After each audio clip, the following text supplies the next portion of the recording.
the next thing that you'll need for all elements of discipline, whether it is being self-regulated or being consistent, or motivation, or goals, or time management, or persistence, etc., is knowing your strengths and weaknesses, self-awareness basically. Okay, so we have to know, am I going to be able to do the 7 things that are required for discipline?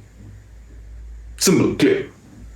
And there is no maybe, sometimes, it depends, contextual. No.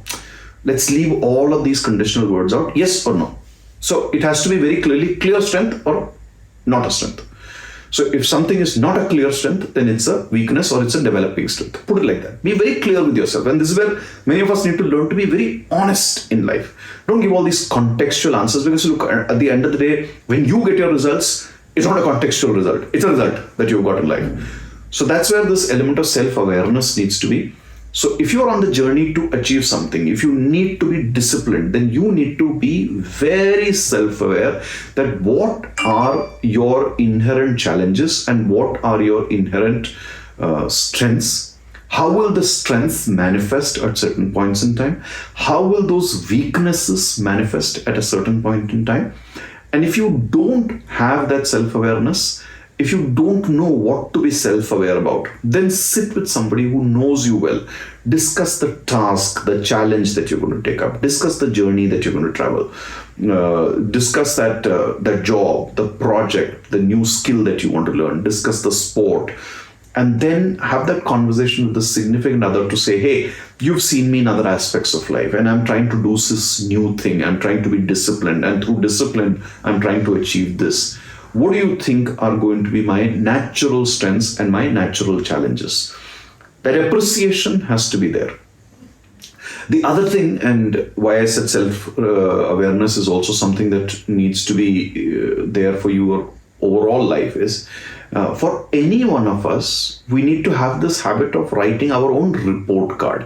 And not the report card of the achievements that we have. It's the report card of who I am. So it's almost like your inner appreciation of your own self. Where are you whole? Where are you not so whole? Where are you incomplete? Where are you hurt?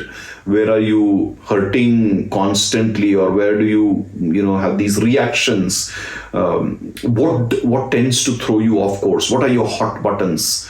Where do you have your biases? Where do you have your myths and confusions? Are you arrogant? So all of this is a self-report card that we need to write. The fact here is that many of us have this bad rushes with the world outside, and then suddenly we realize, oh my God, the world is against me. No, nobody has the time to be against us unless you are in some condition or situation where politics gets played against you, etc., which does happen, but it's not that something that happens all the time. Other than that, more often than not, we are our biggest friends and our worst enemies. So your report card basically of self-awareness is about this. What are my abilities? How do I behave? What do I react to? What are my thoughts? Where are my thoughts lacking? Where are my thoughts, becoming an impediment? And, or let's put it this way, very simply. We are all intelligent people. Is my intelligence working in my favor? That's your report card, basically. So every once in a while, we should anyway in life sit down and ask ourselves this question: is my intelligence, is my way of looking at life, is my way of dealing with life working in my favor or not? If not, then you have to do something about it.